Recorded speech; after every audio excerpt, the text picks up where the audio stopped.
आज है 13 जुलाई, दिन बुधवार। वक्त हो गया है जी बिजनेस की बेहद ही खास पेशकश इंडिया 360 डिग्री का। मैं हूं स्वाति रायना।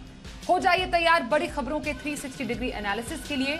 शुरुआत बड़ी खबरों के साथ।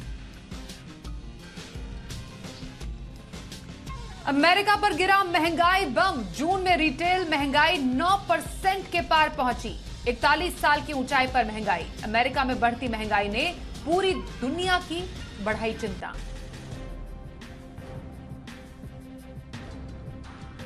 लगातार तीसरे दिन फिसले बाजार। निफ्टी करीब 100 अंक गिरकर 16,000 के नीचे हुआ बंद। सेंसेक्स 350 अंकों से ज्यादा टूटा। तेल, गैस, बैंक और फाइनेंस शेयरों में गिरावट ज्यादा। रुपया रिकॉर्ड निचले स्तर पर लुढ़का। डॉलर की कीमत 79 रुपए 63 पैसे हुई।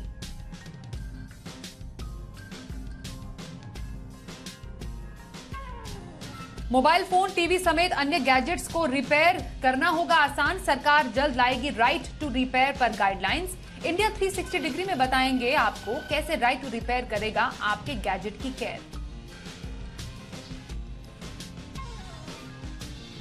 15 जुलाई से 18 साल से ज्यादा उम्र के लोगों को मुफ्त में मिलेगा कोरोना टीके का बूस्टर।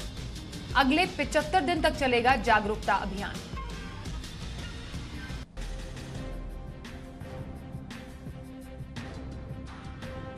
श्रीलंका में इमरजेंसी, पश्चिम प्रांत में कर्फ्यू। बिना इस्तीफा दिए श्रीलंका से मालदीव भागे राष्ट्रपति गोटबाया राजपक्षे। विक्रमसिंघे बनाए गए कार्यवाहक राष्ट्रपति।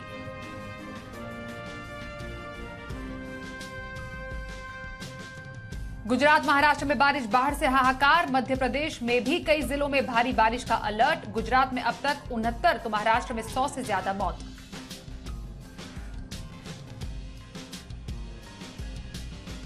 और सुशांत सिंह राजपूत की मौत से जुड़े ड्रग्स केस में एक्ट्रेस रिया चक्रवर्ती पर गंभीर आरोप। एनसीबी का चार्जशीट में दावा, रिया ने सुशांत को की थी ड्रग्स सप्लाई।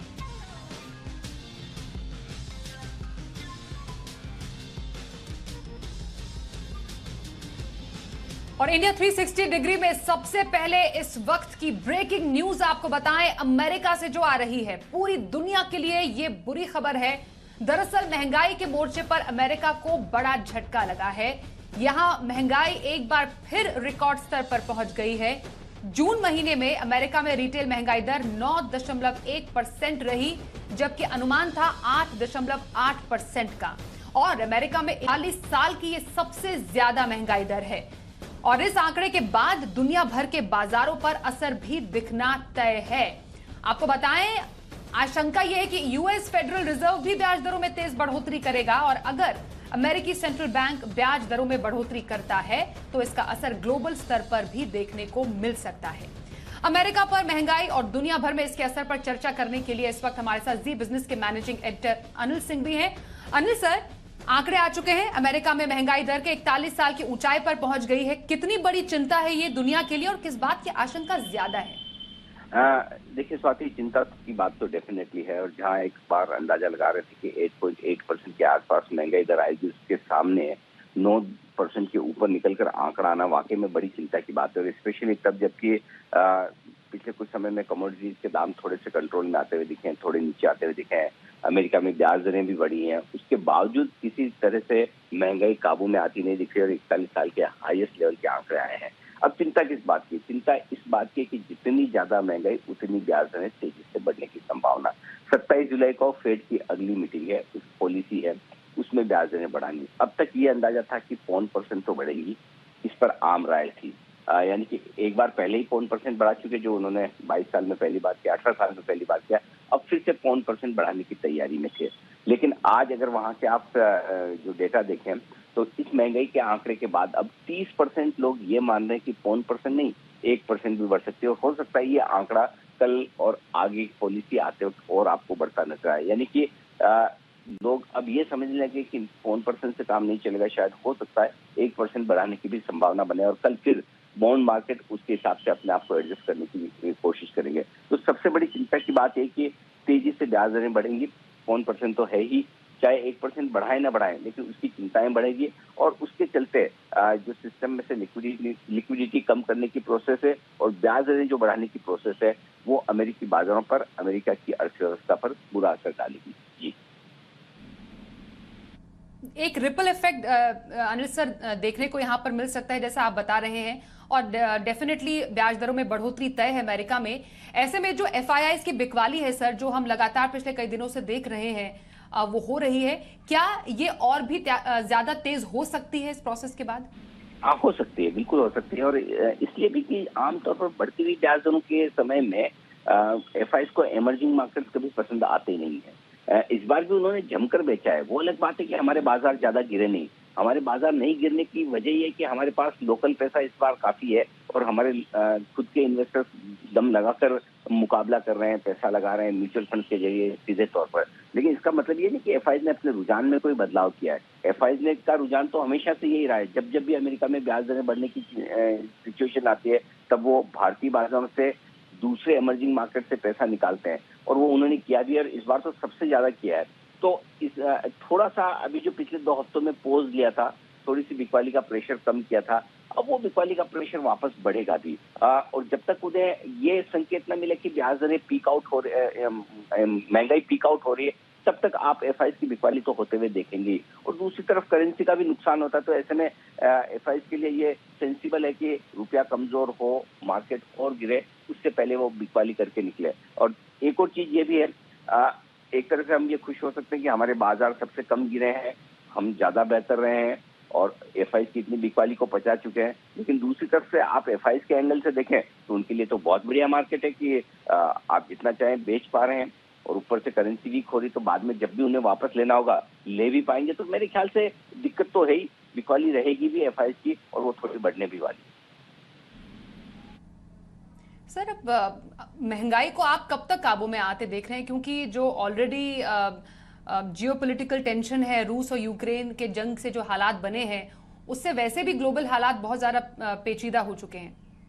स्वाति, एक्चुअली है ना, इस सवाल का जवाब पुतिन साहब के पास ही है कि महंगाई दुनिया भर में कब काबू में आएगी। क्योंकि जब तक रशिया और यूक्रेन के बीच में जो मामला चल रहा है ये पूरी तरह से खत्म नहीं होता, तब तक आप पक्के तौर पर कह ही नहीं पाएंगे कि महंगाई काबू में आ जाएगी। उसकी 2 बड़ी वजह, एक पूरी तरफ से सप्लाई डिस्ट्रप्शन है, दूसरी तरफ बढ़ती हुई एनर्जी प्राइसेस, जिसमें आप पेट्रोल, डीजल और क्रूड और साथ ही साथ आप गैस के दाम देख लें। अब उसके ऊपर से पुतिन साहब धमका रहे हैं कि मैं गैस की सप्लाई बंद करने वाला हूँ, यूरोप के लिए कम करने वाला हूँ। तो जैसे जैसे सप्लाई कम करने की कोशिश करेंगे वैसे वैसे आप देखिए कि महंगाई और बढ़नी है। दूसरी बात यह है कि अब ये युद्ध जो चल रहा है उसके चलते गल्फ कंट्रीज को फायदा है, उनका कच्चा तेल महंगा बिक रहा है तो उन्हें कोई चिंता है नहीं। चाइना फायदे में है, नुकसान में है तो सबसे ज्यादा यूरोप और उसके बाद कुछ हद तक अमेरिका।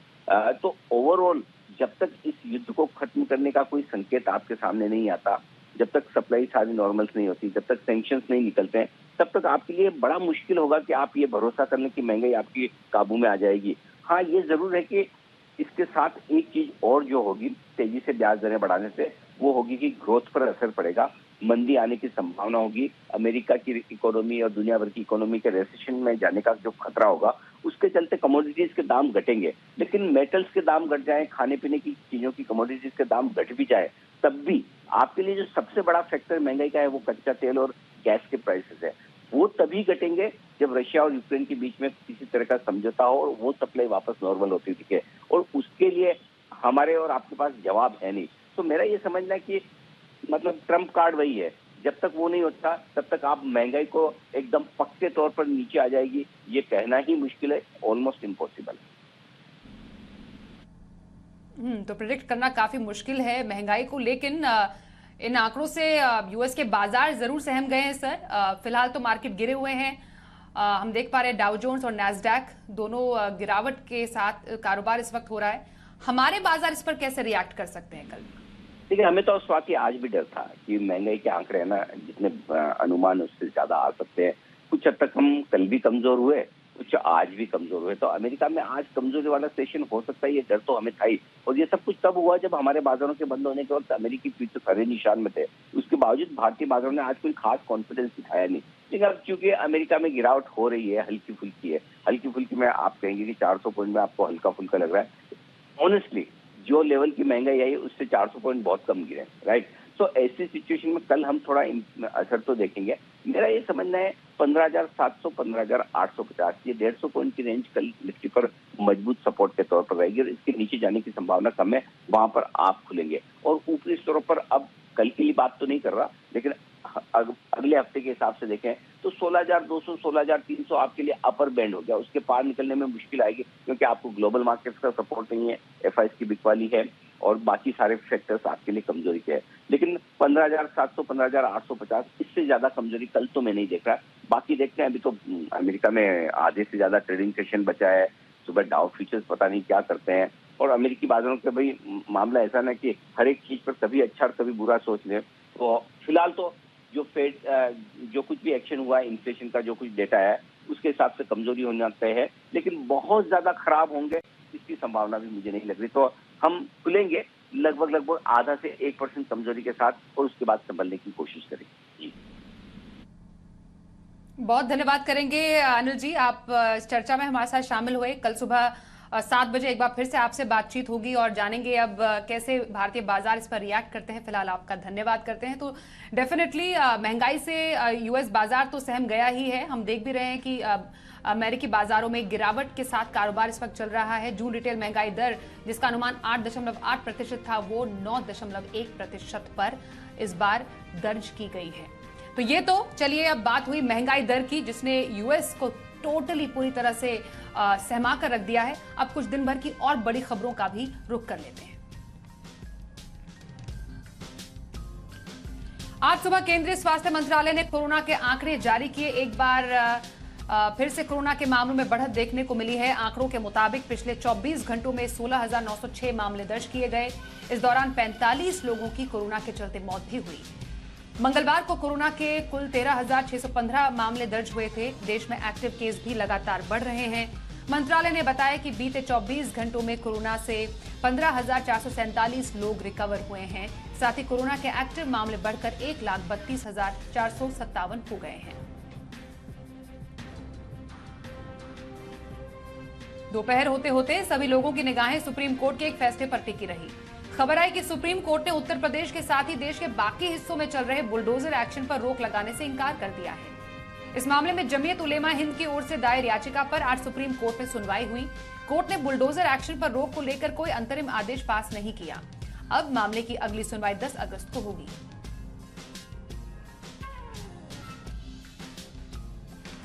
इसी दौरान सुप्रीम कोर्ट से जुड़ी एक और खबर ने सभी का ध्यान खींचा। खबर आई कि कर्नाटक के शिक्षा संस्थानों में हिजाब बैन मामले को लेकर सुप्रीम कोर्ट अगले हफ्ते फिर सुनवाई करेगा। वकील प्रशांत भूषण ने कोर्ट में छात्राओं की पढ़ाई के नुकसान का हवाला देते हुए जल्द सुनवाई की मांग की थी। जस्टिस एनवी रमना और कृष्ण मुरारी की बेंच ने कहा कि अगले हफ्ते ही इस मामले की सुनवाई की जाएगी।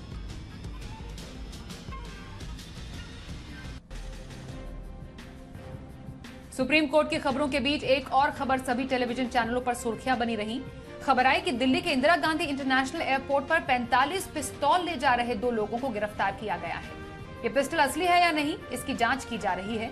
मामले की जांच कर रही एनएसजी का कहना है कि पिस्टल देखने में असली लग रही है। अधिकारियों ने बताया कि दोनों पति पत्नी हैं। कपल 10 जुलाई को वियतनाम से भारत लौटा। फिलहाल जांच जारी है।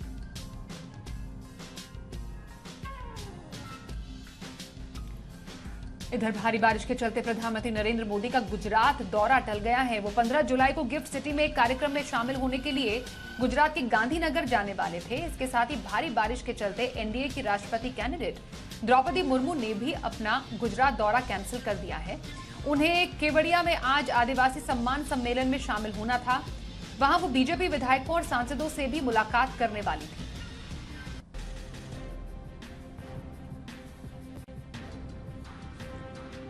पूर्व उपराष्ट्रपति हामिद अंसारी ने बीजेपी के आरोपों पर सफाई दी है। बीजेपी ने पाकिस्तानी पत्रकार नुसरत मिर्जा के दावों को लेकर अंसारी और कांग्रेस से जवाब मांगा था। अंसारी ने अपने बयान में कहा कि उन्होंने कभी किसी पाकिस्तानी पत्रकार को न्योता नहीं दिया और न ही मिर्जा से कभी मुलाकात ही की। उन्होंने कहा उपराष्ट्रपति की ओर से विदेशी हस्तियों को न्योता सरकार की सलाह पर भेजा जाता है। आपको बताएं, मिर्जा ने कहा था कि वो कई बार हामिद अंसारी के न्योते पर भारत गए थे। उन्होंने ये भी दावा किया कि आईएसआई के निर्देश पर उन्होंने कांग्रेस राज में भारत जाकर खुफिया जानकारी जुटाई थी।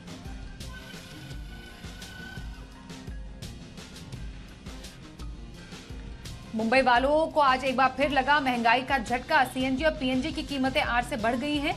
महानगर गैस को सीएनजी की कीमत 4 रुपए प्रति किलो और पीएनजी की कीमत 3 रुपए प्रति यूनिट बढ़ा दी है। इसके साथ ही मुंबई में सीएनजी की कीमत 80 रुपए प्रति किलोग्राम और पीएनजी की कीमत 48 रुपए 50 पैसे प्रति यूनिट हो गई है। इससे पहले मुंबई में 29 अप्रैल को सीएनजी की कीमत में 4 रुपए प्रति किलो की बढ़ोतरी की गई थी। कंपनी ने कहा कि लागत बढ़ने के चलते कीमतें बढ़ानी पड़ी हैं।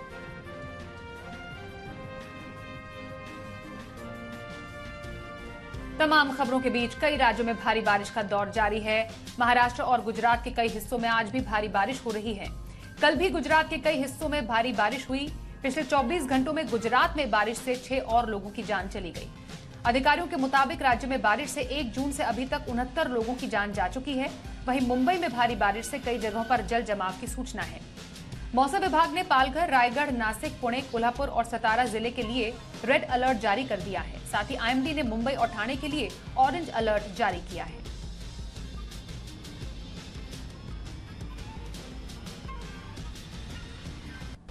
और आइए अब देखते हैं आज की कवर स्टोरीज।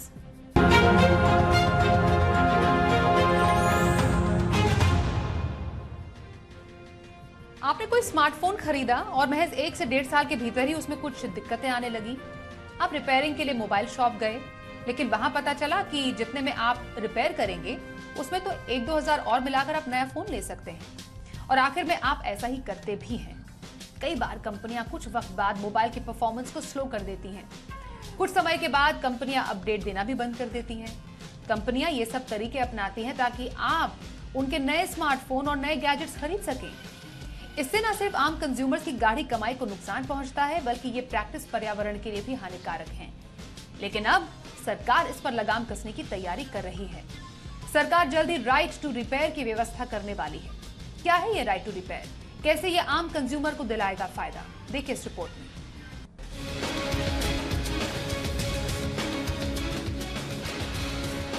आज हर दूसरे मिनट में एक नया मोबाइल फोन लॉन्च हो रहा है। मोबाइल फोन ही क्या, टीवी, वॉशिंग मशीन समेत कई तरह के नए नए गैजेट्स रोजाना लॉन्च होते हैं। और इन नए गैजेट्स को खपाने के लिए कंपनियां पुराने गैजेट्स को कुछ वक्त बाद ही नाकाफी बनाने की कोशिश करती हैं। इसके लिए तरह तरह के हथकंडे अपनाए जाते हैं। इसमें रिपेयरिंग मैनुअल न देना, कुछ वक्त बाद फोन को स्लो कर देना या अपडेट बंद कर देना और थर्ड पार्टी रिपेयर करने पर वारंटी खत्म कर देने जैसे हथकंडे शामिल हैं।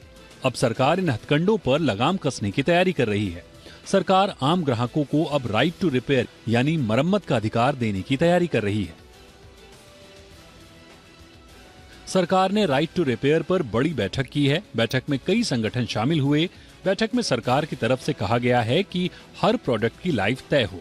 प्रोडक्ट को बदलने के ऑप्शन देने की बजाय उसकी क्वालिटी बढ़ाने पर ध्यान दिया जाए। छोटे मोटे अपडेट या मॉडल अपडेट करने के ऑफर बंद हों। कंपनियां आफ्टर सेल सर्विस पर फोकस बढ़ाएं। टीवी, रेडियो, वॉशिंग मशीन के पार्ट्स भी हर जगह उपलब्ध रखने होंगे। सरकार ने कहा है कि सभी कंपनियां राइट टू रिपेयर के अंतर्राष्ट्रीय मानकों को फॉलो करें। सरकार जल्द राइट टू रिपेयर को लेकर गाइडलाइन जारी करने वाली है। भारत में भले ही राइट टू रिपेयर पर अब ज्यादा मुस्तैदी दिखाई जा रही हो, लेकिन दुनिया भर में इसको लेकर 50 के दशक में ही अभियान शुरू हो गए थे। हाल के वर्षों में दुनिया के कई देशों में एक प्रभावी राइट टू रिपेयर कानून को पारित करने का प्रयास किया गया है या फिर किया जा रहा है। राइट टू रिपेयर को लेकर यूरोप समेत पश्चिमी देशों में अभियान चलाए गए। अमेरिका में जून की शुरुआत में right to repair bill pass किया गया है। ब्रिटेन में पहले से ही राइट टू रिपेयर की व्यवस्था की गई है। इसके अलावा ऑस्ट्रेलिया में भी राइट टू रिपेयर को लेकर नियम तय किए गए हैं। अब यूरोपीय संघ समेत कई देश राइट टू रिपेयर के नियम तय करने की जुगत में लगे हुए हैं। जिस राइट टू रिपेयर की बात हो रही है, उसके तहत कंपनियों को एक ग्राहक को प्रोडक्ट को रिपेयर करने के सभी तरह के विकल्प उपलब्ध कराने होते हैं। ये प्रोडक्ट आपका फोन हो सकता है, कार हो सकती है, वॉशिंग मशीन और फ्रिज समेत कोई भी गैजेट्स हो सकता है। राइट टू रिपेयर देने का मतलब है कि कंपनियों को ऐसे उत्पाद बनाने होंगे जो ज्यादा टिकाऊ हों। इसके तहत प्रोडक्ट बेचने पर उसके साथ ही स्पेयर पार्ट्स भी देने होंगे ताकि मशीन लंबे वक्त तक चल सके। किसी डिवाइस को रिपेयर कैसे करें, इसकी शुरुआती जानकारी का मैनुअल भी देना होगा। लोकल रिपेयर शॉप्स को प्रोडक्ट के जरूरी टूल्स और रिपेयर करने का अधिकार भी देना होगा। इसका मकसद वारंटी खत्म होने के बाद भी प्रोडक्ट के रिपेयर में कंपनी को शामिल रखना है। दरअसल कई बार ऐसी शिकायतें आती हैं जिसमें कंपनियां जानबूझकर ऐसे उत्पाद बनाती हैं जो जल्दी खराब हो जाएं। इसके बाद बाजार में उस खराब पार्ट का विकल्प भी नहीं मिलता है, ना ही कंपनी से खुद सुधारने का आश्वासन देती है। ये इलेक्ट्रॉनिक जंग का हिस्सा बन जाता है, यानी आपके नुकसान के साथ ही ये पर्यावरण को भी नुकसान पहुंचाता है। इसी को देखते हुए राइट टू रिपेयर अभियान शुरू हुआ है। अब देखना होगा कि भारत में राइट टू रिपेयर कितना प्रभावी होता है और सरकार इसके नियम कितने सख्त रखती है। ब्यूरो रिपोर्ट, जी मीडिया। तो हमारी इस रिपोर्ट से तो आप समझ ही गए होंगे कि राइट टू रिपेयर होता क्या है। वैसे आमतौर पर आप खुद ये नोटिस करते होंगे, जो स्मार्टफोन आप यूज करते हैं उसको लगभग 2 साल के बाद तो आप चेंज करते ही होंगे। क्या वजह है? एक तो डेफिनेटली स्टेटस सिंबल बन चुका है फोन, या फिर फैशन के चलते नए नए मॉडल आप खरीदते हैं।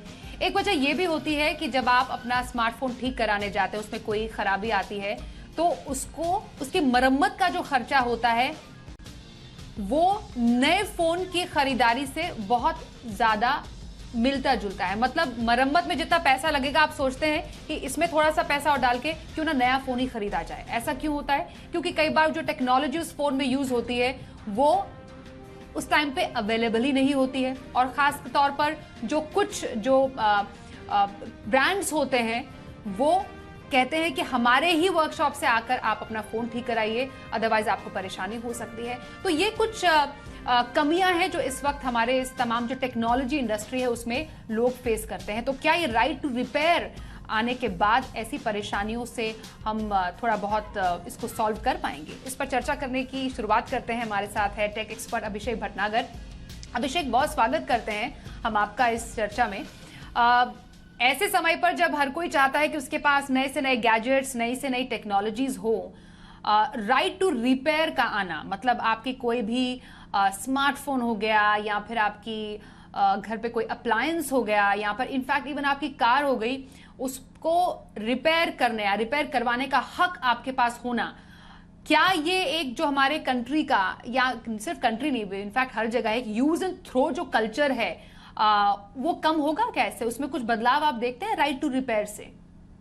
जी बिल्कुल, मुझे ऐसा लगता है। एक्चुअली इस तरह से और ये पॉलिसी लाने से कंज्यूमर्स को उनका हक मिल पाएगा, क्योंकि ऑलरेडी कंज्यूमर पूरा पैसा दे के, चाहे वो कार है या फिर कोई फोन है या कोई इलेक्ट्रॉनिक है, पूरा पैसा दे के ही वो इलेक्ट्रॉनिक को खरीदते हैं या कार को खरीदते हैं। और उसके बाद उसका रिपेयर जो है थोड़ा मुश्किल हो जाता है। बहुत सारी चीजों में कंपनी अपनी जो है अड़चन लगा देती है कि भाई आप ये रिपेयर बाहर से नहीं करा सकते, इससे आपकी वारंटी वॉइड हो जाएगी, आपने ऐसा किया तो ये हो जाएगा, हम आपको वारंटी नहीं देंगे, हम आपको सर्विस नहीं करेंगे। ऐसे में सर्विस की जो एक तरह की जो नीड है वो कंज्यूमर के हाथ में होनी चाहिए, और उसकी कॉस्ट जो है वो खुद कम कर सकता है अगर वो थर्ड पार्टी सर्विस रिपेयर से करवाता है। आज के टाइम पे बहुत सारे आईफोन्स के डिस्प्ले टूटते हैं और वो डिस्प्ले बाद में जाके गफार मार्केट में लोग लगवाते हैं, और कहीं ना कहीं एप्पल उस चीज को मना करता है कि भाई अगर आप ऐसा करेंगे तो आपको वारंटी नहीं मिलेगी। लेकिन एप्पल की खुद की जो सर्विस कॉस्ट है वो बहुत हाई है, तो कंज्यूमर मजबूर होकर भी अपने फोन की वारंटी खोते हैं और अपने फोन को बाहर से रिपेयर कराते हैं। ऐसे में अगर इसको पूरा पॉलिसी के थ्रू लाया जाए तो ये बहुत फायदेमंद होगा कंज्यूमर के लिए भी, और पूरा इकोसिस्टम और भी ज्यादा स्ट्रांग होगा, जिसमें रिपेयर करने वाले लोग वो जो है वो भी कहीं ना कहीं एक वाइट प्लेयर की तरह इमर्ज होके आएंगे, एक हिडन प्लेयर उनको नहीं रहना होगा। बिल्कुल अभिषेक, ये आपने जो बात कही, एक पर्टिकुलर ब्रांड का जिक्र करते हुए आपने कहा कि हाँ, आप ये कोशिश करते हैं कि जहां से फोन लिया वहीं के वर्क स्टेशन पर या वहीं के वर्कशॉप पर उसको ठीक कराएं, लेकिन इतना ज्यादा कॉस्ट होता है तो उसमें थोड़ा पैसा और डाल के आप नया फोन ही ले सकते हैं। मैं आफ्टर सेल सर्विस पर भी आपसे चर्चा करना चाहती हूँ, क्योंकि कई ऐसे प्रोडक्ट्स हैं जिसकी आफ्टर सेल सर्विस बहुत ही खराब होती है, और आफ्टर सेल सर्विस इतनी खराब होने के चलते, चाहे वो वारंटी में प्रोडक्ट हो या गारंटी में प्रोडक्ट हो, वो टाइम भी निकल जाता है। इवेंचुअली आप सोचते हैं कि अब इसको क्या ठीक कराना, एक नया प्रोडक्ट ही क्यों ना खरीद लिया जाए। इसको भी शामिल किए जाने की जरूरत है। बिल्कुल, मुझे लगता है कि आफ्टर सेल्स का जो प्रोसेस है बहुत ही हैपहैजर्ड है और कोई भी उस तरफ जो है जाना नहीं चाहता, क्योंकि कंपनीज को लगता है कि जो प्रोडक्ट को बेचने में जो मुनाफा है वो ज्यादा है कंपेयर टू आफ्टर सेल्स। ऐसे में आप देखेंगे कि यहाँ पे बहुत सारी चाइनीज कंपनीज यहाँ इंडिया में अपने मोबाइल फोन बेचती हैं, लेकिन उनके खुद के सर्विस सेंटर आपको काफी कम मिलेंगे। इवन अगर आप टीयर 2 टीयर 3 टाउन में जाएंगे तो वहां पे वो सर्विस सेंटर आउटसोर्स होते हैं। तो ऐसे में कहीं ना कहीं कंपनी उधर ध्यान ही नहीं देना चाहती। वो चाहती नहीं है कि आप अपना फोन रिपेयर कराएं, वो चाहती है कि भाई आपका फोन इतना खराब हो जाए कि आप उसे रिपेयर कराने की बजाय नया फोन ले लें, क्योंकि उसमें उनका ज्यादा फायदा है। जबकि एक रिपेयर का पूरा सिस्टम होना चाहिए जिसके अंदर कंपनी की तरफ से पूरी इंफॉर्मेशन यूजर को मिलनी चाहिए कि कितने रुपए का पार्ट कितना है, और वो कंपनी की वेबसाइट से अगर बंदा खरीद पाए तो वो पार्ट खरीद के सीधा सर्विस सेंटर में जाके उसे लगवा सकता है। वो मेरे ख्याल से बहुत अच्छी अप्रोच है, एक ओपन अप्रोच है जो कि फ्यूचर में आनी चाहिए। जितना जल्दी आए उतना ज्यादा अच्छा है। यूजुअली सबसे ज्यादा चेंज करने वाले, फ्रीक्वेंटली चेंज करने वाले तो हमारे फोन ही होते हैं। मतलब out of all the products अगर हम बोले जो हमारे पास होते हैं अभिषेक, गाड़ियां तो इतनी जल्दी कोई चेंज नहीं करता है, घर के अप्लायंसेस तो इतनी जल्दी कोई चेंज नहीं करता। हाँ, अपना फोन जरूर हम चेंज करते हैं। तो यूजुअली एक फोन की लाइफ होती कितनी है लोग जानना चाहते हैं, क्योंकि हमारे पास चलिए कंपनी वारंटी दे दे, कोई भी दिक्कत आती है आप ठीक करा लीजिएगा, या फोन अगर क्रैक हो जाता है, उसमें स्क्रीन पे कुछ दिक्कत आ जाती है तो आप हमारे वर्कशॉप पे आके एक पर्टिकुलर टाइम फ्रेम तक ठीक करा सकते हैं। लेकिन क्योंकि हर साल फोन के इतने सारे मॉडल्स आते हैं, पुराने जो मॉडल्स होते हैं, एक तो सबसे पहले उनके सॉफ्टवेयर अपडेट आना बंद हो जाते हैं। दूसरा, अगर आप उसको ठीक कराने जाएं तो फिर आप वर्कशॉप जो सर्विस सेंटर में बोलेंगे एग्जीक्यूटिव कि इसका तो अब पार्ट ही नहीं मिलता है मैडम, ये आप ठीक नहीं हो सकता है। तो ये बहुत सारी दिक्कतें हैं। अच्छा, अगर आप पुराना कोई फोन लेना चाहे तो अब रिफर्बिश्ड फॉर्म में मिलते हैं, पुराने तो डिसकंटिन्यू ही कंपनीज कर देती हैं। तो ये कुछ दिक्कतें हैं जो कि टेक्नोलॉजी जो इस पूरा बाजार में बहुत ज्यादा फ्रीक्वेंट हो गई है, कुछ प्रैक्टिस बहुत ज्यादा फ्रीक्वेंट हो गई है। तो इससे बचने के लिए कंज्यूमर को करना क्या चाहिए? दूसरा, ये फोन की लाइफ यूजुअली होती कितनी है, और इसको अगर एक कंपनी स्पेसिफाई करे कि हाँ इतने टाइम तक आप इस फोन को सॉफ्टवेयर अपडेट के साथ यूज कर सकते हैं, तो वो यूजुअली कितना होता है या होना चाहिए? जी, मैं यहाँ पे आपको बताना चाहूंगा कि यहाँ पे ज्यादातर कंपनीज 2 साल के सॉफ्टवेयर अपडेट देती हैं अपने मिड रेंज फोन के साथ, या फिर थोड़े जो महंगे फोन्स होते हैं 30,000 से ऊपर वाले फोन्स। तो ऐसे में 2 साल के सॉफ्टवेयर अपडेट वहां पे आपको मिल जाते हैं, जो कि इनफ है। नॉर्मली फोन जब पुराने हो जाते हैं तो थोड़े स्लो भी हो जाते हैं और आप खुद ही उनको चेंज करना चाहते हैं। लेकिन यहाँ पे अगर आपको फोन चेंज नहीं करना है, पुराने फोन को प्रॉपर्ली रिपेयर करना है, तो उस केस में जब फोन आउट ऑफ वारंटी चला जाता है तो आप उसे थर्ड पार्टी सेंटर से भी रिपेयर करा सकते हैं, और वो मुझे लगता है एक बेहतर ऑप्शन है। जहां तक सॉफ्टवेयर अपडेट की मैं बात कहूंगा, कंपनी जानबूझ के पुराने फोन का सॉफ्टवेयर अपडेट बंद कर देती है ताकि आपको नए फीचर्स ना मिले। अगर आपको नए फीचर से कोई लेना देना नहीं है और आपको फोन के ऊपर पैसे खर्च नहीं करने हैं, अगर आपका फोन सही चल रहा है और उसके अंदर कोई दिक्कत नहीं है, तो नए फीचर्स के लालच में ना आए और नए फोन के लिए ना जाएं। अपने पुराने फोन को ही ठीक से चलाएं, और उसमें अगर कोई छोटी मोटी प्रॉब्लम आती है तो उसको मेन कंपनी के सर्विस सेंटर से ठीक कराएं। और अगर कोई बड़ी प्रॉब्लम आ जाती है जिसमें आपको लगता है कि कंपनी का सर्विस सेंटर ज्यादा आपसे चार्ज कर रहा है, तो आप फिर थर्ड पार्टी मार्केट में यहाँ पे इजीली फोन को रिपेयर करा सकते हैं। हालांकि वो थोड़ा रिस्की रहता है, तो ऐसे में थोड़ा ट्रस्ट से जाएं, अपने किसी जो दोस्त है, कोई फ्रेंड्स हैं, उनके सजेशन पे ही जाएं, और इस तरह से आप अपने फोन को लंबा चला सकते हैं। लेकिन हाँ, आपको वो लालच छोड़ना होगा। छोटा सा जवाब है आपसे, यूनिवर्सल रिपेयर वर्कशॉप, मतलब जहां पर हर किसी प्रोडक्ट, हर किसी ब्रांड का प्रोडक्ट ठीक हो पाए, ये कॉन्सेप्ट हो सकता है सही? बिल्कुल सही हो सकता है। ये एक्चुअली बहुत अच्छा आइडिया है और ये फ्यूचर में होगा भी। हालांकि ये कब तक होगा वो डिपेंड करता है कि हमारी भारत सरकार किस तरह की पॉलिसीज लेके आती है। लेकिन अगर ऐसा हुआ तो फिर आपको कोई भी ब्रांड का नाम नहीं लेना पड़ेगा। आप यूनिवर्सल सर्विस सेंटर पे जाएंगे, उनको बोलेंगे भाई ये मेरा फोन है, और वहां पे आपके पार्ट को मंगा के आपके सामने फोन को रिपेयर किया जाएगा। मुझे लगता है बहुत अच्छा तरीका होगा, और ऐसे में कंपनीज को भी अपनी तरफ से थोड़ा सपोर्ट देना होगा। मान लीजिए कि आपके पास Xiaomi का फोन है या सैमसंग का फोन है, तो आप उनकी वेबसाइट से वो पार्ट ऑर्डर कर लीजिए और यूनिवर्सल सपोर्ट सेंटर पे जाइए, सर्विस सेंटर पे जाइए, और वहां पे अपना फोन ठीक करा लीजिए। तो वो मुझे लगता है बहुत अच्छा अप्रोच है, लेकिन उसको आने में भी काफी टाइम लगेगा।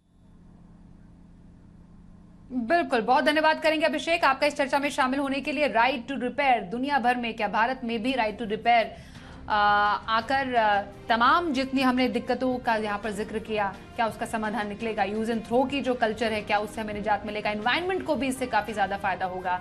जो ये एनवायरमेंटल, ये जो डिजिटल कचरा जम रहा है एनवायरनमेंट में, उससे शायद थोड़ा बहुत निजात मिल पाए।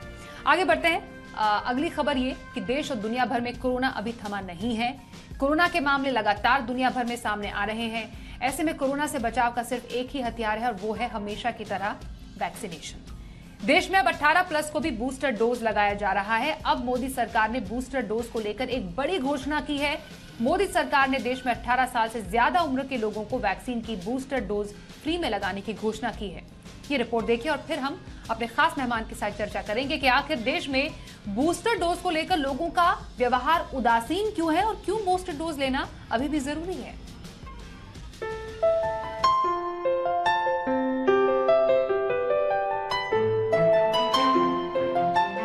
देश में कोरोना महामारी से बचाव के लिए बूस्टर डोज को अब सरकार ने फ्री कर दिया है। अब 18 से 59 साल तक की उम्र के लोगों को ये सुविधा सरकारी टीकाकरण केंद्रों पर मिलेगी। सरकार 15 जुलाई से विशेष अभियान चलाएगी। ये अभियान 75 दिनों तक चलेगा। इसके तहत पहले लगी 2 वैक्सीन डोज की तरह लोगों को सरकारी केंद्रों में जाकर फ्री में बूस्टर डोज मिलेगी।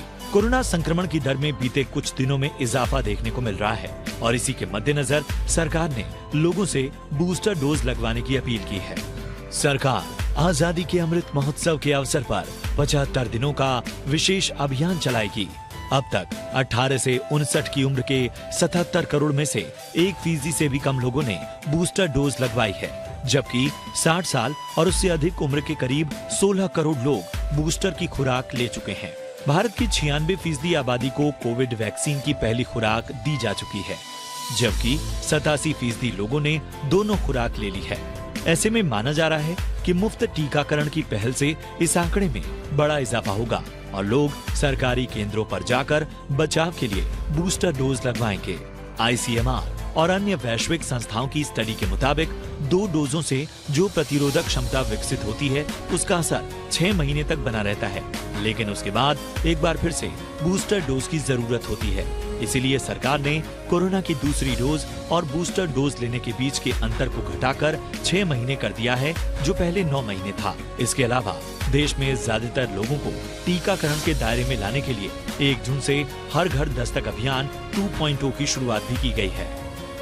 2 महीने का ये विशेष अभियान फिलहाल जारी है। ब्यूरो रिपोर्ट, जी मीडिया। इस पर चर्चा करने के लिए हमारे साथ है दिल्ली कोविड वैक्सीन कमेटी के डॉक्टर समीर भाटी। डॉक्टर भाटी, स्वागत करते हैं आपका इस चर्चा में। जो आंकड़े बताते हैं 18 प्लस उम्र के 1% से भी कम लोगों ने बूस्टर डोज लगवाई है। बूस्टर डोज के प्रति लोगों का ये रवैया इतना ज्यादा ढीला ढाला क्यों है? बिल्कुल बिल्कुल, देखिए आपने जैसा बताया यूथ तो है, यूथ के अलावा भी अगर हम ओवरऑल देखें तो जो हमारा बूस्टर या प्रिकॉशन डोज की संख्या वो कम रही है। इसके पीछे मेन कुछ कारण है, जैसा एक तो ये कि पोस्ट वैक्सीनेशन जैसे हमें हल्के फुल्के सिम्टम होते हैं, कई बार लोग उन सिम्टम्स को अवॉइड करना चाहते हैं कि हल्का फुल्का बुखार, बॉडी एक। इसके अलावा ब्रेक थ्रू इन्फेक्शन, जैसा कि हम देख रहे हैं कि आपको वैक्सीन लगने के बाद भी इन्फेक्शन, तो लोगों के कई बार सवाल होते हैं कि उनकी फैमिली में किसी को प्रिकॉशन डोज लगी भी है पर उसको भी दोबारा से इन्फेक्शन हुआ है। वो तो हम पहले से बताते हैं कि इन्फेक्शन तो फिर भी हो सकता है, तो इस चीज को लेके भी लोग थोड़ा इसको अवॉइड करते हैं कि इन्फेक्शन तो फिर भी होगा ही। और इसके अलावा हमने देखा था कि जो ओमिक्रॉन वेव के समय आपका जनवरी और फरवरी के अंदर काफी ज्यादा लोग इन्फेक्टेड हुए थे, तो उन लोगों का जो टाइम भी हुआ था उस टाइम उनको बूस्टर लगना था, बट क्योंकि गाइडलाइंस है कि 3 महीने के बाद आपको लग सकती है, तो वो एक ऐसी काफी संख्या थी, पर उन्होंने अभी भी अपना वैक्सीनेशन नहीं लगाया हुआ है। और सबसे बड़ा जो इसमें कारण है कि ज्यादातर एक धारणा बनी हुई है लोगों की कि जो अभी का वेरिएंट है या इसके जो सब लीनिएजेस आ रहे हैं और जो भी अभी फिलहाल वेरिएंट आ रहे हैं बहुत ही हल्के हैं, माइल्ड है। इससे लोगों को अगर इन्फेक्शन हो भी रहा है तो वो बहुत ज्यादा सीवियर भी नहीं है और इसके अलावा वो कम ड्यूरेशन के लिए कि इन्फेक्शन हुआ और आप कुछ ही दिन में ठीक हो गए।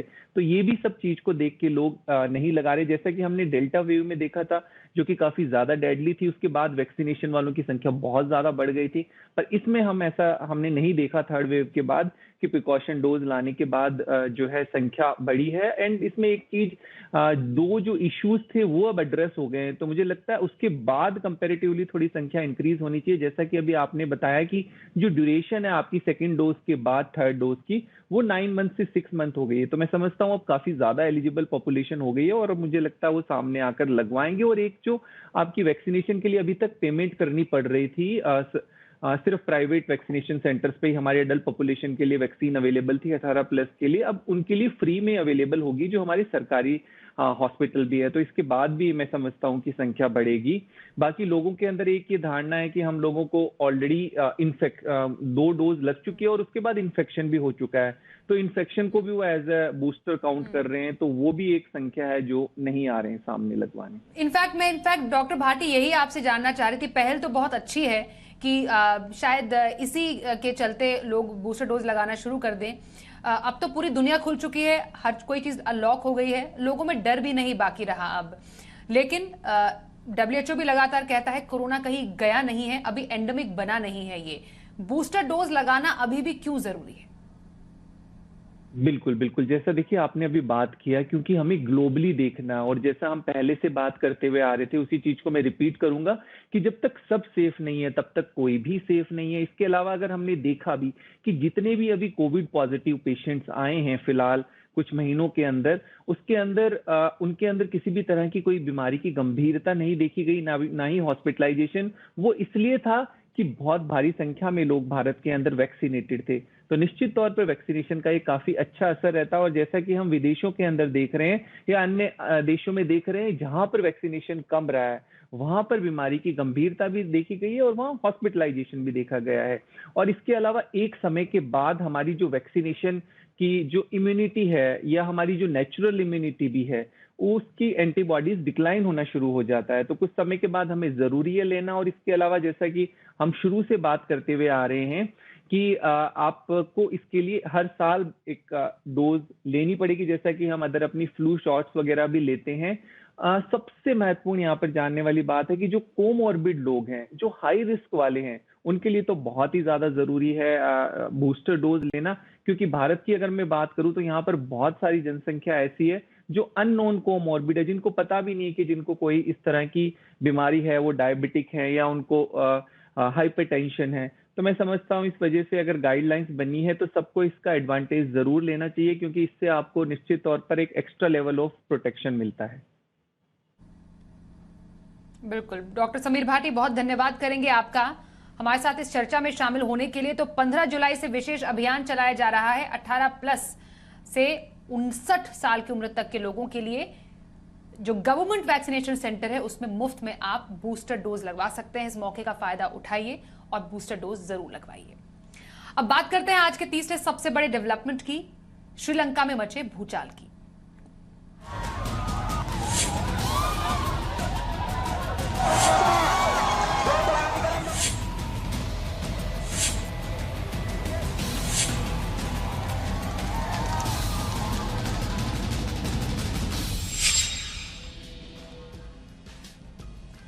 श्रीलंका इन दिनों ऐतिहासिक आर्थिक संकट से जूझ रहा है। इस बीच खबर यह कि राष्ट्रपति गोटबाया राजपक्षे आज सुबह कोलंबो से मालदीव भाग निकले हैं। वायुसेना के विशेष विमान से वो अपनी पत्नी और 2 अंगरक्षकों के साथ मुल्क से फरार हो गए। आज गोटबाया को राष्ट्रपति पद से इस्तीफा भी देना था। श्रीलंका की सेना और पुलिस ने बुधवार को संसद के अध्यक्ष से एक सर्वदलीय नेताओं की बैठक बुलाई।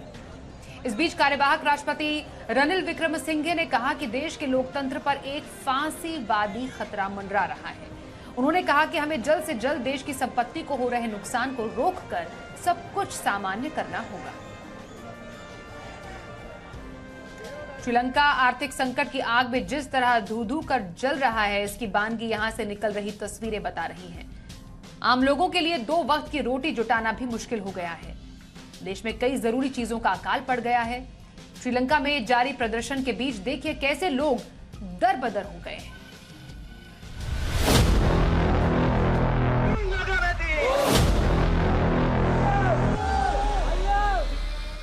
श्रीलंका में सरकार कमरों में बैठी है तो आम लोग सड़कों पर उतरे हैं। वो सिर्फ प्रदर्शन करने के लिए नहीं बल्कि रोजमर्रा की जरूरतों को पूरा करने के लिए भी सड़कों पर उतरने को मजबूर हैं। यहाँ रोजमर्रा के सामानों की कीमतें बढ़ रही हैं, घरों में बिजली नहीं है। डॉक्टर चेतावनी दे रहे हैं कि सब कुछ करें लेकिन बीमार ना हो, क्योंकि हमारे पास दवाइयां नहीं हैं। देश में बस, ट्रेन और मेडिकल जरूरतों से जुड़े वाहनों के लिए ईंधन नहीं बचा है। स्कूल बंद कर दिए गए हैं। लोगों को घर से ही काम करने की सलाह दी गई है ताकि सप्लाई को बचाया जा सके। श्रीलंका में महंगाई 54.6% पर पहुंच गई है। अधिकारियों का कहना है कि आयात के लिए पर्याप्त विदेशी मुद्रा अब नहीं बची है। यहाँ महंगाई का आलम कुछ ऐसा है कि ज्यादातर सब्जियों की कीमतें दोगुने से ज्यादा बढ़ गई हैं। चावल की कीमतें एक साल में 145 रुपए से बढ़कर 230 रुपए प्रति किलो पर पहुंच गई हैं। प्याज भी 200 रुपए में 1 किलो मिल रहा है। आलू के भाव 220 रुपए प्रति किलो हो गए हैं। टमाटर 150 रुपए तो गाजर 490 रुपए के स्तर पर पहुंच गया है। श्रीलंका के शहरों में इस समय ईंधन की किल्लत ऐसी है कि इसके लिए लगने वाली लाइन पूरे मोहल्ले के चारों ओर फैली हुई होती है। ये कतारें घटने की बजाय हर गुजरते दिन के साथ बढ़ती जा रही हैं। टुक टुक यानी ऑटो रिक्शा के ड्राइवर अपने 8 लीटर के टैंक के साथ लंबी कतारों में कई दिन बिताने को मजबूर हैं। उन्हें तेल हासिल करने में 48 घंटे से भी ज्यादा का वक्त लग रहा है। हालात इतने बिगड़ चुके हैं कि कई घरों में चूल्हे नहीं जल रहे। ऐसे में मजदूर मिलजुल कर खाना बना रहे हैं। यहाँ दाल भी आम लोगों की थाली से दूर हो गई है। यहाँ के कई लोगों के लिए ये संकट महीनों से बना हुआ है। संयुक्त राष्ट्र संघ अब श्रीलंका में कुपोषण और मानवीय संकट की चेतावनी दे रहा है। भारत जरूर श्रीलंका की इस दौर में मदद कर रहा है, लेकिन आर्थिक संकट इतना बड़ा है कि भारत की मदद भी नाकाफी साबित हो रही है। अब देखना होगा कि आने वाले दिनों में हालात सुधारने के लिए यहाँ की सरकारें क्या कदम उठाती हैं। ब्यूरो रिपोर्ट, जी मीडिया। तो श्रीलंका में किस तरह आर्थिक संकट खड़ा हुआ है ये तो आपने देख लिया, लेकिन एक वक्त में अपनी प्राकृतिक सुंदरता टूरिज्म के लिए फेमस श्रीलंका में आखिर ये संकट कैसे खड़ा हुआ? आखिर क्या थी वो वजह जिससे श्रीलंका में हालात बिगड़ने शुरू हुए और आज श्रीलंका कंगाल हो चुका है? इन सवालों का जवाब तलाशती ये रिपोर्ट देखिए।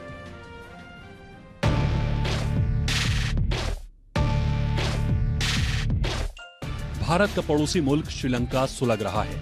यहाँ की सरकार पूरी तरह से विफल हो चुकी है।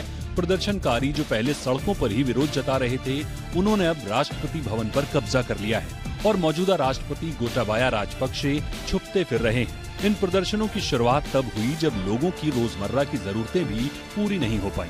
बढ़ते आर्थिक संकट के चलते मार्च के अंत में लोगों का गुस्सा फूट पड़ा और गुस्साए लोग सड़कों पर उतर आए। लोगों ने सरकार से जवाबदेही की मांग की।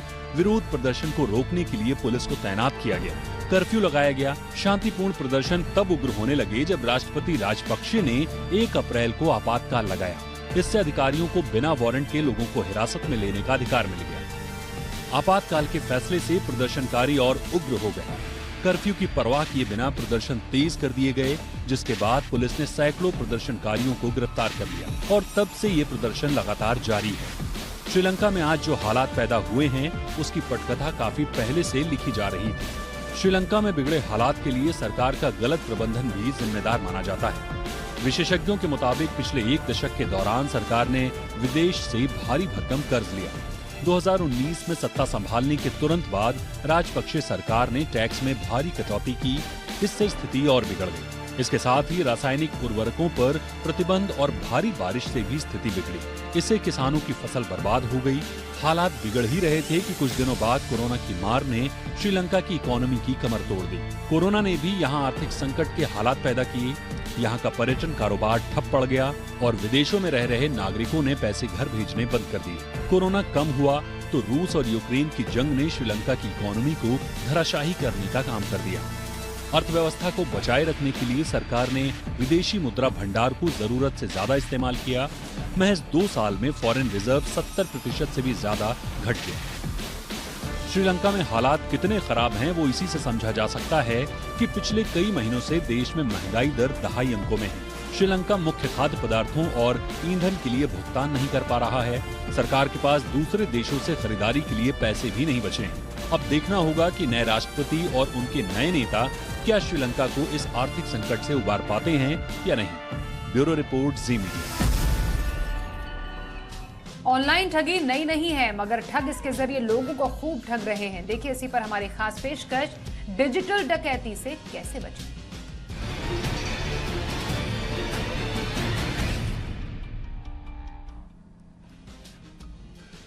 Online restaurant, doctor, salon, spa जैसे अपॉइंटमेंट्स बुक करना हम सबकी जिंदगी का एक हिस्सा है। लेकिन अब ऑनलाइन बुकिंग जरा सतर्क होकर करें, क्योंकि बुकिंग लिंक पर क्लिक करने से खाता खाली हो सकता है। दरअसल मुंबई की एक अभिनेत्री ऐसे ही फ्रॉड का शिकार हुई और 2.5 लाख अकाउंट से साफ हो गए। देखिए हमारी ये रिपोर्ट, पहचान करने के लिए कि कौन सा लिंक और सही है, कौन सा है फ्रॉड।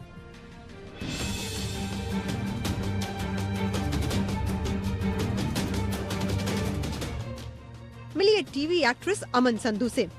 अमन मुंबई के एक मशहूर हॉस्पिटल में अपॉइंटमेंट ऑनलाइन बुक करने के लिए इंटरनेट पर गई और एक फ्रॉड का शिकार हो गई। चंद मिनटों में ही अमन के खाते से 2.5 लाख रुपए साफ हो गए। हॉस्पिटल के लिए मम्मी के लिए अपॉइंटमेंट लेना था, उसके लिए मैंने कॉल किया था गूगल से नंबर निकाल के।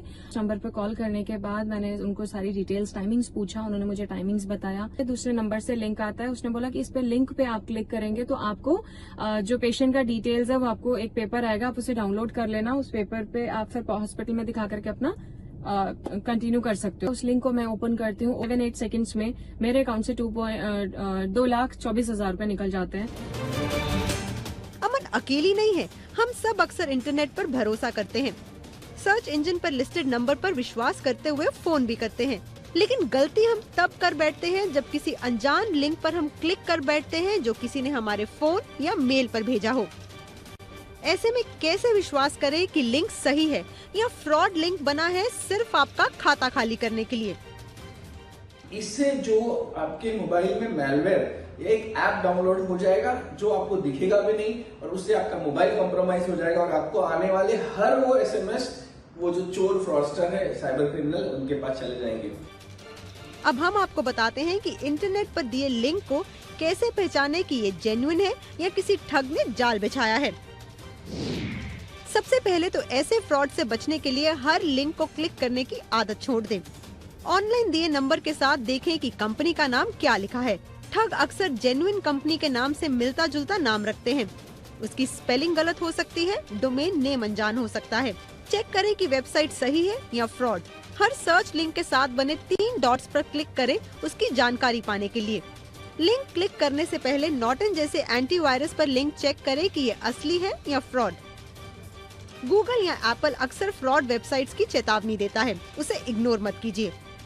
अगर आपको कोई ईमेल आया है तो आईडी चेक करें कि इसमें कंपनी के नाम की स्पेलिंग सही है या नहीं।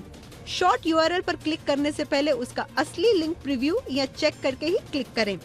किसी भी मैसेज या मेल पर भेजी डाउनलोड फाइल पर क्लिक करके उसे डाउनलोड नहीं करें।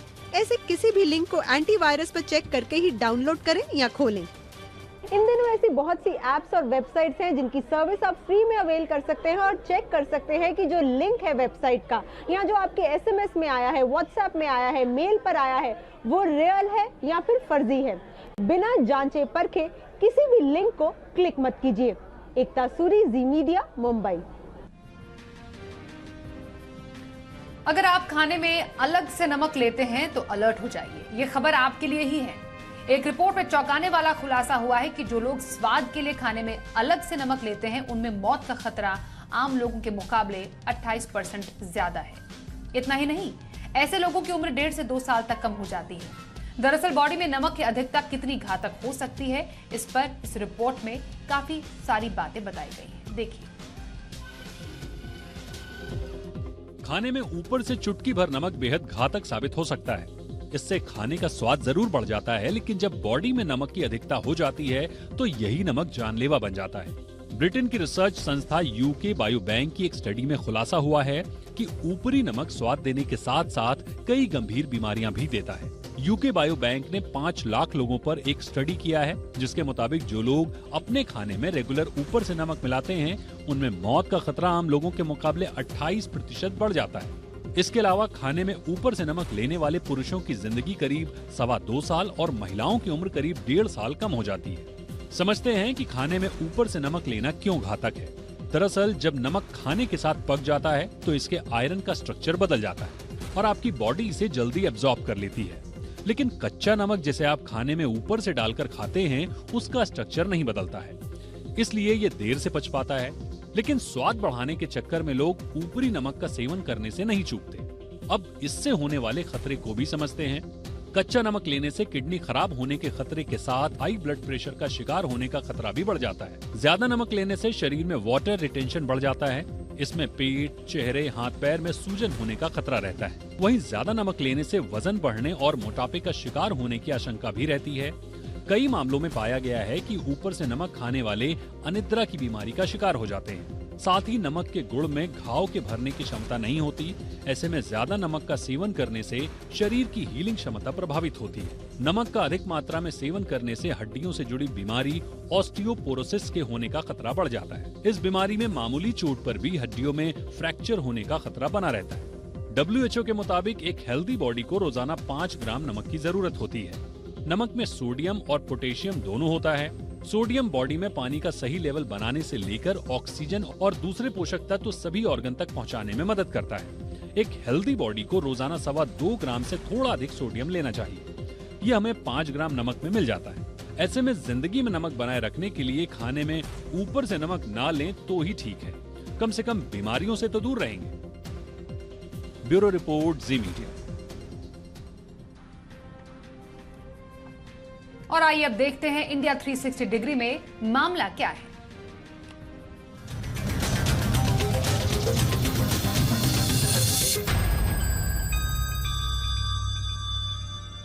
दुनिया के ज्यादातर देश पेट्रोल डीजल से चलने वाले वाहनों के बजाय इलेक्ट्रिक व्हीकल्स को प्राथमिकता दे रहे हैं, क्योंकि इसमें खर्चे कम हैं और प्रदूषण का भी खतरा न के बराबर। ऐसे में भारत एक और कदम आगे बढ़ाते हुए इलेक्ट्रिक हाईवे बनाने का प्लान बना रहा है। सबसे पहले इसका ट्रायल दिल्ली से मुंबई के बीच होगा। आखिर क्या है इलेक्ट्रिक हाईवे और कैसे काम करता है, जानिए मामला क्या है। भारत की सड़कें अब हाईटेक होने जा रही हैं। जल्द ही दिल्ली और मुंबई के बीच इलेक्ट्रिक हाईवे बनने जा रहा है, जिसका ऐलान भी सड़क और परिवहन मंत्री नितिन गडकरी ने कर दिया है। साफ तौर पर कहें तो इन सड़कों पर हाई टेंशन लाइन बनाई जाएगी, जिसके जरिए इलेक्ट्रिक वाहन अपनी रफ्तार से दौड़ते हुए चार्ज भी हो सकेंगे। इलेक्ट्रिक हाईवे उसी तरह काम करेंगे जैसे इलेक्ट्रिक ट्रेनों को बिजली पहुंचाई जाती है।